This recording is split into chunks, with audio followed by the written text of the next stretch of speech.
Om Shanti 25 April 2026 प्रातः मुरली बाबा कहउछंती मीठे बच्चे बाबा दूर देशरू आसिछंती तुम संतान मानक पाई नुआ राज्य स्थापन करिबा पाई तुमे माने वर्तमान स्वर्ग पाई योग्य हेउछ। बाबा दूर देशरू आसिछंती तुम संतान मानक पाई नुआ राज्य स्थापन करिबा पाई तुमे माने वर्तमान स्वर्ग पाई योग्य हेउछ। प्रश्न जेउ संतान मानकर शिव बाबांक प्रति अतूट निश्चय रहिछि सेमानकर लक्षण कौन होइथिबो? जेउ संतान मानकर शिव बाबांक प्रति अतूट निश्चय रहिछि सेमानकर लक्षण कौन होइथिबो? उत्तर सेमाने आखि बंद करी बाबांकर श्रीमत को पालन करिवे जहाँ भी आज्ञा मिलु। सेमानक मनरे एभली विचार भी आसीब नाही जे एथिरे किछि क्षति होई जीव नाही तो काहेकि ना एही भली निश्चय बुद्धि संतान मानकर उत्तरदायी बाबा अटंती। सेमानकु निश्चयर बल मिली जाए अवस्था अटल एवं अचल होई जाए। गीत तुम्ही हो माता तुम्ही पिता हो। ओम शांति। एहा काहार महिमा सुनिल जहाँ को तुम संतान मानक व्यतीत दुनिया रे आउ केही भी जानी नाहंती। एहा हेउछि सर्वोच्च पितांकर महिमा। बाकी आउ जହାର भी महिमा करूछंती ताहा व्यर्थ होई जाउछि। एकमात्र भगवान ही सर्वोच्च अटंती। तेबे पितांकर परिचय किए देव? से निजे ही आसी आत्मार एवं निजर परिचय देउछंती। कौनसी भी मनुष्य को आत्मार यथार्थ परिचय जणा नाही। जदिও कहउछंती महान आत्मा जीव आत्मा जेतेबेले केही शरीर छाड़े तेबे कुहंती शरीररू आत्मा बाहरी गला। शरीर मुर्दार होई जाई थाए। आत्मा हेउछि अविनाशी ताहा केबे नष्ट हुए नाही। आत्मा जी तारका सदृश ताहा अति सूक्ष्म अटे। आत्मा को एही आखि द्वारा देखी हुए नाही। सबु कर्तव्य आत्मा ही करी थाए। किंतु घड़ी घड़ी देह अभिमान रे आसी जाउथिबारु कुहंती मो अमुक मु एहा करूछि। वास्तव रे आत्मा ही सबु करी थाए। शरीर तो हेउछि जंत्र। साधु आदि मध्य जानिछंती जे आत्मा बहुत सूक्ष्म भ्रुकुटी मझिरे रहे किंतु तांकर एही ज्ञान नाही जे आत्मा रे अभिनय करिवार संस्कार अछि। आउ केतेक कुहंती आत्मा रे संस्कार न थाए आत्मा निर्लेप। केही केही कहती संस्कार अनुसार जन्म मिली थाए। ए संबंध रे मतभेद बहुत रही। एक कथा मध्य काहाकू जना नाही जे केउ आत्मा 84 जन्म नेउछि। तुमे जानिछ जे सूर्यवंशी मानकू ही 84 जन्मर चक्र रे आसीबाकू पडुछि। आत्मा ही 84 जन्मर चक्र रे आसी पतित हेउछि। ताकू किए पवित्र करिवो? पतित पावन सर्वोच्च एक पिता ही अटंती। तांकर महिमा सबुठारु श्रेष्ठ। 84 जन्म समस्ते तो नियंती नाही। पछरे आसुथिबा आत्मा माने तो 84 जन्म नेई पारिबे नाही। समस्ते एकाठी तो आसंती नाही। जिए प्रथमे सत्य जुगरे आसीबे सूर्यवंशी राजा एवं प्रजा हेबे तांकर ही 84 जन्म होई थाए। परे तो मनुष्यंकर बहुत वृद्धि होई थाए ना। पुणी काहार 83 काहार 80 जन्म हुए। सत्य जुगरे तो पूरा 150 वर्ष आयु होई थाए। सेठारे केही अल्पायु हेबे नाही। एही कथा बाबा ही बसी बुझाउछंती। एबे केही परम पिता परमात्मा को जानी नाहंती। बाबा कहउछंती कि जेपरि तुमे आत्मा सेही परि मो मध्य आत्मा। तुमे केवल जन्म मरण चक्र रे आसुछ मु आसु नाही। जेतेबेले पतित हेउछंती मते सेतेबेले डाकुछंती। जेतेबेले बहुत दुखी होई जाई थांती सेतेबेले जाई डाकी थांती। वर्तमान तुम संतान मानकु शिव बाबा पढ़ाउछंती। केही केही पचारुछंती जे एकथा किपरि ग्रहण करिवु जे परमात्मा आसिछंती। तेबे तांकु बुझाइबाकु हेबो जे समस्ते डाकुछंती हे पतित पावन आस। से तो निराकार अटंती। तांकर निजर शरीर नाही। तेणु पतित दुनिया को मध्य आसीबाकु हेबो। पवित्र दुनिया को तो आसीबे नाही। एहीपरि बुझाइबा दरकार। एकथा मध्य बुझाइबाकु हेबो जे परमात्मा एते छोट अटंती जेपरि आत्मा छोट अटे किंतु सीए हेउछंती ମନୁଷ୍ୟ ସୃଷ୍ଟିର ବୀଜ ରୂପ ଜ୍ଞାନର ସାଗର। ବାବା କହୁଛନ୍ତି ଯେ ତୁମେ ମୋତେ ପରମପିତା ପରମାତ୍ମା କହୁଛ, ଯଦି ଡାକୁଛ ତେବେ ତ ନିଶ୍ଚୟ ଆସିବି ନା। ଗାୟନ ମଧ୍ୟ ଅଛି ଯେ ଦୂର ଦେଶର ନିବାସୀ ପରଦେଶକୁ ଆସିଲେ। ଏବେ ବାବାଙ୍କ ଦ୍ୱାରା ଜଣାପଡ଼ିଲା ଯେ ଏବେ ଆମେ ପରଦେଶରେ ଅର୍ଥାତ୍ ରାବଣ ଦେଶରେ ଅଛୁ। ସତ୍ୟଯୁଗ ତ୍ରେତାରେ ଆମେ ଈଶ୍ୱରୀୟ ଦେଶ ଅର୍ଥାତ୍ ନିଜ ଦେଶରେ ଥିଲୁ। ପୁଣି ଦ୍ୱାପର ଠାରୁ ଆମେ ପରଦେଶ ପରରାଜ୍ୟକୁ ଆସିଯାଇଛୁ, ବାମ ମାର୍ଗକୁ ଆସିଯାଉଛୁ। ପୁଣି ଭକ୍ତି ଆରମ୍ଭ ହୋଇଯାଉଛି। ପ୍ରଥମେ ଶିବ ବାବାଙ୍କ ଭକ୍ତି କରିବାରେ ଲାଗି ପଡ଼ୁଛନ୍ତି। ଲୋକମାନେ ଶିବଙ୍କର ଏତେ ବଡ଼ ଲିଙ୍ଗ ତିଆରି କରୁଛନ୍ତି, କିନ୍ତୁ ସେ ଆକାରରେ ଏତେ ବଡ଼ ନୁହନ୍ତି। ଏବେ ତୁମେ ବୁଝିଛ ଯେ ଆତ୍ମା ଏବଂ ପରମାତ୍ମାଙ୍କ ମଧ୍ୟରେ ଅନ୍ତର କ'ଣ? ସେ ଜ୍ଞାନର ସାଗର, ସର୍ବଦା ପବିତ୍ର, ସୁଖର ସାଗର, ଆନନ୍ଦର ସାଗର ଅଟନ୍ତି। ଏହା ପରମ ଆତ୍ମାଙ୍କର ମହିମା ଅଟେ ନା। ଏବେ ଡାକୁଛନ୍ତି ଯେ ହେ ପତିତ ପାବନ ଆସ। ସିଏ ହେଉଛନ୍ତି ପରମପିତା, ଯିଏକି କଳ୍ପ କଳ୍ପ ଆସିଥାନ୍ତି। ଦୂର ଦେଶରେ ରହୁଥିବା ଯାତ୍ରୀଙ୍କୁ ଡାକୁଛନ୍ତି, ତାଙ୍କର ମହିମା ଗାୟନ କରୁଛନ୍ତି। ବ୍ରହ୍ମା ସରସ୍ୱତୀଙ୍କୁ ତ ଡାକୁନାହାନ୍ତି, ନିରାକାର ପରମାତ୍ମାକୁ ହିଁ ଡାକୁଛନ୍ତି। ଆତ୍ମା ଡାକୁଛି ଯେ ଦୂର ଦେଶର ନିବାସୀ ଏବେ ପରଦେଶକୁ ଆସ। କାହିଁକି ନା ସମସ୍ତେ ପତିତ ହୋଇଯାଇଛନ୍ତି। ମୁଁ ମଧ୍ୟ ସେତେବେଳେ ଆସିବି ଯେତେବେଳେ ରାବଣ ରାଜ୍ୟ ଶେଷ ହେବାର ଥିବ। ମୁଁ ସଙ୍ଗମ ଯୁଗରେ ହିଁ ଆସୁଛି। ଏକଥା କାହାକୁ ମଧ୍ୟ ଜଣା ନାହିଁ। କହନ୍ତି ମଧ୍ୟ ଯେ ସେହି ପରମ ଆତ୍ମା ବିନ୍ଦୁ ଅଟନ୍ତି। ଆଜିକାଲି ପୁଣି କହୁଛନ୍ତି ଆତ୍ମା ସୋ ପରମାତ୍ମା, ପରମ ଆତ୍ମା ସୋ ଆତ୍ମା, ଏକ ଓ ଅଭିନ୍ନ। ଆତ୍ମା ହିଁ ପରମାତ୍ମା, ଏହା ତ ସମ୍ଭବ ନୁହେଁ। ଆତ୍ମା ପରମାତ୍ମା ଉଭୟ ଭିନ୍ନ ଅଟନ୍ତି। ଉଭୟଙ୍କର ରୂପ ସମାନ ଅଟେ। କିନ୍ତୁ ଆତ୍ମା ପତିତ ହୋଇଥାଏ, ତାକୁ 84 ଜନ୍ମର ଅଭିନୟ କରିବାକୁ ପଡ଼ିଥାଏ। ପରମାତ୍ମା ଜନ୍ମ ମରଣ ରହିତ ଅଟନ୍ତି। ଯଦି ଆତ୍ମା ହିଁ ପରମାତ୍ମା ବୋଲି କହୁଛନ୍ତି, ତେବେ କ'ଣ ସତୋପ୍ରଧାନ ପରମାତ୍ମା ତମୋପ୍ରଧାନ ଅବସ୍ଥାକୁ ଆସୁଛନ୍ତି କି? ନା, ଏହା ତ ହୋଇପାରିବ ନାହିଁ। ବାବା କହୁଛନ୍ତି ଯେ ମୁଁ ସର୍ବ ଆତ୍ମାମାନଙ୍କର ସେବା କରିବା ପାଇଁ ଆସୁଛି। ମୋର ଜନ୍ମ ମଧ୍ୟ କୁହାଯାଏ ନାହିଁ। ମୁଁ ନର୍କବାସୀମାନଙ୍କୁ ସ୍ୱର୍ଗବାସୀ କରିବା ପାଇଁ ହିଁ ଆସୁଛି। ପରଦେଶକୁ ଆସିଛି ନିଜର ସ୍ୱର୍ଗ ସ୍ଥାପନ କରିବା ପାଇଁ। ବାବା ହିଁ ଆସି ଆମକୁ ସ୍ୱର୍ଗ ପାଇଁ ଯୋଗ୍ୟ କରାଉଛନ୍ତି। ଏକଥା ମଧ୍ୟ ବୁଝାଉଛନ୍ତି କି ସବୁ ଆତ୍ମାମାନଙ୍କର ନିଜ ନିଜର ଅଭିନୟ ରହିଛି। ପରମାତ୍ମା ଜନ୍ମ ମରଣ ରହିତ ଅଟନ୍ତି, ସେ ନିଶ୍ଚୟ ଆସୁଛନ୍ତି। ତେଣୁ ତ ଶିବରାତ୍ରି ପାଳନ କରାଯାଉଛି। କିନ୍ତୁ ସିଏ କେବେ ଆସୁଛନ୍ତି ଏହା କେହି ଜାଣନ୍ତି ନାହିଁ। ଏମିତି ହିଁ ଶିବ ଜୟନ୍ତୀ ପାଳନ କରି ଆସୁଛନ୍ତି। ସେ ନିଶ୍ଚୟ ସଙ୍ଗମରେ ଆସିଥିବେ, ସ୍ୱର୍ଗ ସ୍ଥାପନ କରିବା ପାଇଁ, ପତିତମାନଙ୍କୁ ପବିତ୍ର କରିବା ପାଇଁ ନିଶ୍ଚୟ ସଙ୍ଗମରେ ଆସିବେ ନା। ପାବନ ସୃଷ୍ଟି ହେଉଛି ସ୍ୱର୍ଗ। କହୁଛନ୍ତି ପତିତ ପାବନ ଆସ। ତେବେ ନିଶ୍ଚୟ ପତିତ ଦୁନିଆର ବିନାଶର ସମୟ ହୋଇଥିବ। ତେବେ ହିଁ ପବିତ୍ର ଦୁନିଆ ସ୍ଥାପନ କରିବେ। ଯୁଗେ ଯୁଗେ ତ ଆସୁନାହାନ୍ତି। ବାବା କହୁଛନ୍ତି ମୋତେ ସଙ୍ଗମରେ ହିଁ ଆସି ପତିତ ଦୁନିଆକୁ ପାବନ କରିବାର ଅଛି। ଏହା ହେଉଛି ପରଦେଶ, ରାବଣର ଦେଶ। କିନ୍ତୁ କୌଣସି ମନୁଷ୍ୟ କ'ଣ ଏକଥା ଜାଣୁଛନ୍ତି କି ରାବଣ ରାଜ୍ୟ ଚାଲିଛି? କେବେଠାରୁ ଏହି ରାବଣ ରାଜ୍ୟ ଆରମ୍ଭ ହୋଇଛି କିଛି ବି ଜଣା ନାହିଁ। ସର୍ବପ୍ରଥମ ମୁଖ୍ୟ କଥା ହେଉଛି ଆତ୍ମା ପରମାତ୍ମାଙ୍କ ରହସ୍ୟ ସମ୍ବନ୍ଧରେ ବୁଝାଇବାକୁ ପଡ଼ିବ। ପୁଣି ବୁଝାଇବାକୁ ହେବ ଯେ ସେ କଳ୍ପର ସଙ୍ଗମରେ ସର୍ବ ଆତ୍ମାଙ୍କୁ ପବିତ୍ର କରିବାକୁ ଆସୁଛନ୍ତି। ଏହା ତାଙ୍କର ହିଁ କାମ ଅଟେ, ଶ୍ରୀକୃଷ୍ଣଙ୍କର ନୁହେଁ। ଶ୍ରୀକୃଷ୍ଣ ତ ନିଜେ ହିଁ 84 ଜନ୍ମ ନେଇ ତଳକୁ କଳି ଯୁଗକୁ ଆସୁଛନ୍ତି।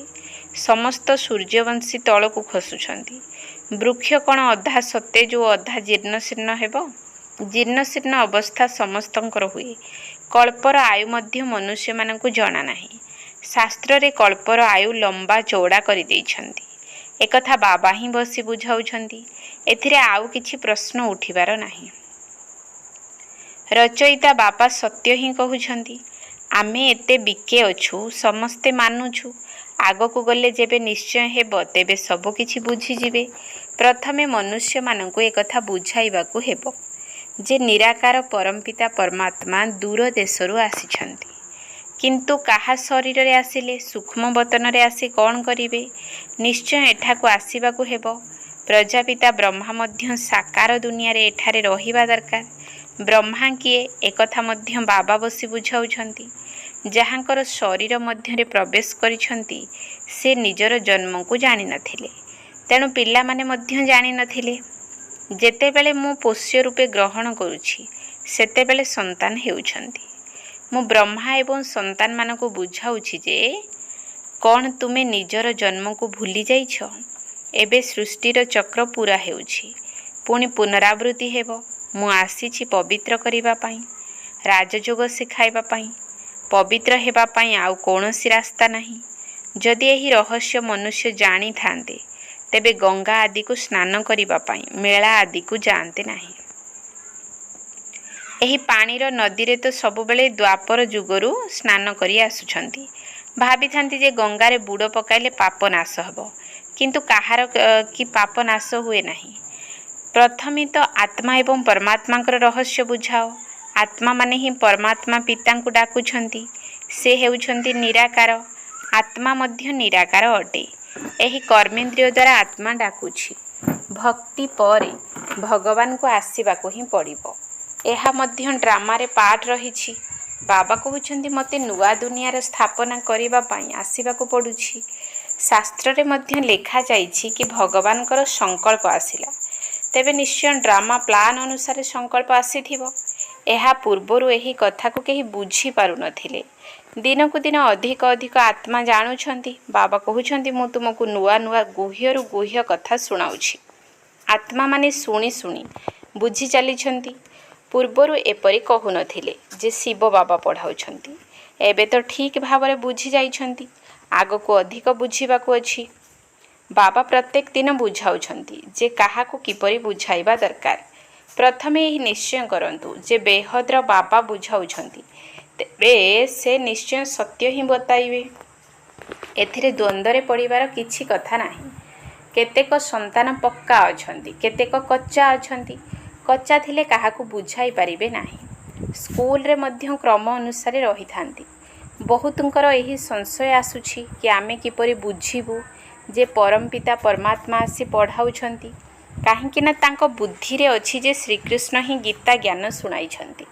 ଏବେ ତ ପତିତ ଦୁନିଆରେ ଶ୍ରୀକୃଷ୍ଣ ଆସିପାରିବେ ନାହିଁ। ଏକଥା ତାଙ୍କୁ ସିଦ୍ଧ କରି କୁହ କି ପରମାତ୍ମାକୁ ହିଁ ପତିତ ଦୁନିଆ ଏବଂ ପତିତ ଶରୀରରେ ଆସିବାକୁ ପଡ଼ିଥାଏ। ବାବା ଏକଥା ମଧ୍ୟ ବୁଝାଉଛନ୍ତି ଯେ ପ୍ରତ୍ୟେକଙ୍କର ନିଜ ନିଜର ବୁଦ୍ଧି ଅଛି। କେହି କେହି ତ ଶୀଘ୍ର ବୁଝି ଯାଉଛନ୍ତି। ଯେତେ ସମ୍ଭବ ବୁଝାଇବାକୁ ପଡ଼ିବ। ସବୁ ବ୍ରାହ୍ମଣ ଏକ ସମାନ ହେବେ ନାହିଁ, କିନ୍ତୁ ପିଲାମାନଙ୍କ ଭିତରେ ଦେହ ଅଭିମାନ ବହୁତ ଅଛି।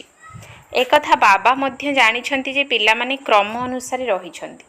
ପିଲାମାନଙ୍କୁ ନିର୍ଦ୍ଦେଶ ଅନୁସାରେ ଚାଲିବାକୁ ପଡ଼ିବ। ବଡ଼ ବାବା ଯାହା କିଛି କହିବେ ତାହା ମାନିବା ଉଚିତ। ଗୁରୁଙ୍କୁ ତ ମାନି ଆସିଛ।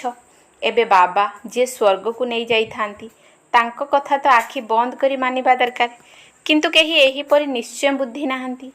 ଭଲେ ସେଥିରେ କ୍ଷତି ହେଉ ବା ଲାଭ ହେଉ ମାନି ନେବା ଉଚିତ। ଯଦିଓ କ୍ଷତି ବି ହୋଇଯାଉଛି ତଥାପି ବାବା କହୁଛନ୍ତି ନା, ସର୍ବଦା ଏପରି ବୁଝ ଯେ ଶିବ ବାବା ହିଁ କହୁଛନ୍ତି, ବ୍ରହ୍ମା କହୁଛନ୍ତି ବୋଲି ଭାବ ନାହିଁ। ଶିବ ବାବା ଉତ୍ତରଦାୟୀ ହେବେ। ସେ ସବୁ ଠିକ୍ କରିଦେବେ। ଇଏ ହେଉଛନ୍ତି ରଥ, ତେଣୁ ସେ ଠିକ୍ କରିଦେବେ। କହିବେ ଯେ ମୁଁ ଏହି ରଥରେ ବସିଛି। ସର୍ବଦା ଭାବ ଯେ ଶିବ ବାବା ହିଁ କହୁଛନ୍ତି।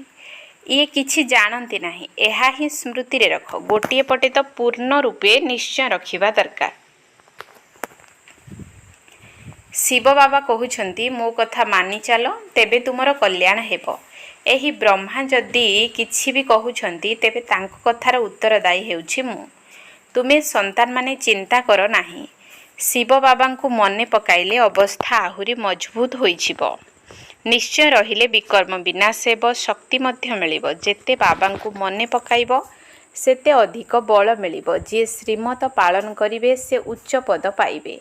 ଅନେକଙ୍କ ମଧ୍ୟରେ ଦେହ ଅଭିମାନ ବହୁତ ରହିଥାଏ। ଦେଖ ବାବା ସବୁ ସନ୍ତାନମାନଙ୍କ ସହ କିପରି ସ୍ନେହରେ ଚାଲୁଛନ୍ତି। ସମସ୍ତଙ୍କ ସାଥିରେ କଥା ହେଉଛନ୍ତି। ପିଲାମାନଙ୍କୁ ପଚାରୁଛନ୍ତି ଠିକ୍ ଭାବରେ ବସିଛ? କୌଣସି ଅସୁବିଧା ନାହିଁ ତ? ପିଲାମାନଙ୍କ ପ୍ରତି ସ୍ନେହ ରହିଥାଏ। ଅବିନାଶୀ ପିତାଙ୍କର ସନ୍ତାନମାନଙ୍କ ପାଇଁ ବହୁତ ବହୁତ ସ୍ନେହ ରହିଛି। ଯିଏ ଯେତେ ଶ୍ରୀମତକୁ ଧ୍ୟାନରେ ରଖି ସେବା କରନ୍ତି ସେହି ଅନୁସାରେ ତାଙ୍କ ପ୍ରତି ସ୍ନେହ ରହିଥାଏ। ସେବାରେ ହିଁ ଲାଭ ଅଛି। ସେବାର୍ଥେ ପରିଶ୍ରମ କରିବାକୁ ହେବ। जदि केही भल सेवा करुथांती तेबे सेमाने हृदय मध्य रहिथांती जे ये उत्तम संतान अटंती किंतु केबे केबे चालू चालू काहा काहा उपरे कौनसी खराब ग्रहर प्रभाव मध्य पड़ी जाई थाए। माया बाधा देई थाए ना खराब ग्रहचारी कारणरू पुणी ज्ञान धारण करि पारि न थांती केही तो पुणी कर्मणा सेवा अक्लांत होई करि थांती। तुमर काम है समस्तंकु सुख धामर मालिक कराइबा काहा कहले दुख दियो नाही ज्ञान नथिबारु बहुत दुख देई थांती पुणी केते भी बुझाओ बुझंती नाही। प्रथमे आत्मा एवं परमात्मा को विषय बुझाओ किपरि आत्मारे 84 जन्मर अभिनय भरी होई रहिछि जहाँकि अविनाशी अभिनय अटे एहा केबे बदले नाही ड्रामारे निर्धारित रहिछि एपरि निश्चय संपन्न आत्मा केबे भी हलचल हेबे नाही। अनेक आत्मा हलचल होई जाती शेष समय जेतेबेले दुनिया रूपी पालगदा को निया लगी सेतेबेले सेमाने स्थिर निश्चय बुद्धि होई जिवे। एबे तो बहुत जुक्ति रे बुझाइबा को हेबो। भल भल पिला माने तो सेवा करि थांती सेमाने हृदय रे रही थांती कारण बाबांक सेवार्थे बहुत परिश्रम मध्य करि थांती। सेमानकर सेवा करिबारे बहुत शौक रही थाए जहाँक ठारे जेउ गुण अछि ताहा बाबा वर्णना करि थांती। अच्छा मीठा मीठा सिकिल धे संतान मानक प्रति माता पिता बाप दादांकर मधुर स्नेह संपन्न शुभेच्छा एवं सुप्रभात। आत्मिक पितांकर आत्मिक संतान मानकु नमस्ते आत्मिक संतान मानकर आत्मिक बाप दादांकु नमस्ते नमस्ते नमस्ते सुप्रभात। धारणा पाई मुख्य सार 1 नंबर पॉइंट सेवारे कठिन परिश्रम करिबाकु हेबो कौनसी कथारे संशय आनिबार नाही। सेवा द्वारा समस्तंकु सुख देबार अछि दुख नुहे। सेवारे कठिन परिश्रम करिबाकु हेबो कौनसी कथारे संशय आनिबार नाही। सेवा द्वारा समस्तंकु सुख देबार अछि दुख नुहे। 2 नंबर पॉइंट निश्चयर बल द्वारा निजर अवस्था को अचल अटल करिबाकु हेबो जेउ सबु श्रीमत मिलुछि सेथिरे कल्याण समाहित होई रहिछि काहेकि ना बाबा उत्तरदायी अटंती सेथिपाई कौनसी चिंता करिबार नाही। निश्चयर बल द्वारा निजर अवस्था को अचल अटल करिबाकु हेबो जेउ सबु श्रीमत मिलुछि सेथिरे कल्याण समाहित होई रहिछि काहेकि ना बाबा उत्तरदायी अटंती सेथिपाई कौनसी चिंता करिबार नाही। वरदान जोगयुक्त स्थिति द्वारा सूक्ष्म बा कड़ा बंधन गुड़ी को अतिक्रम करुथिबा बंधन मुक्त भव। जोगयुक्त स्थिति द्वारा सूक्ष्म बा कड़ा बंधन गुड़ी को अतिक्रम करुथिबा बंधन मुक्त भव।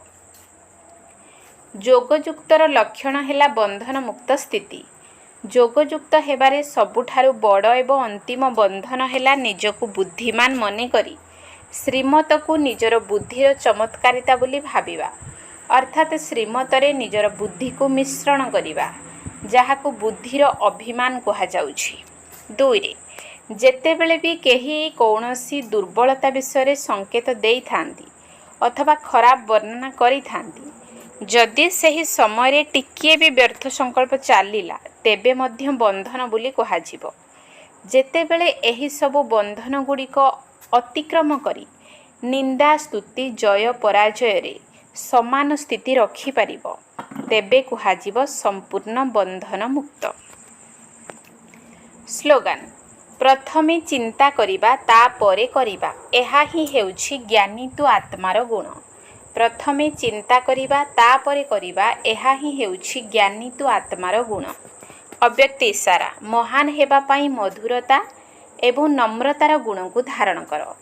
जेपरी अज्ञानी बालक क्षति करिबा भली जिनिस को मध्य खेलना भाबी थाए तेणु ताको आउ किछि देई ता ठारु ताको आनिबा को पड़ी थाए। सेही भली जेउ माने अल्प कालर मान शान बा अल्प कालर प्राप्तिर इच्छा रखिछंती सेमानकु सम्मान देई निजे निर्माण अर्थात निरहंकारी होई जाओ।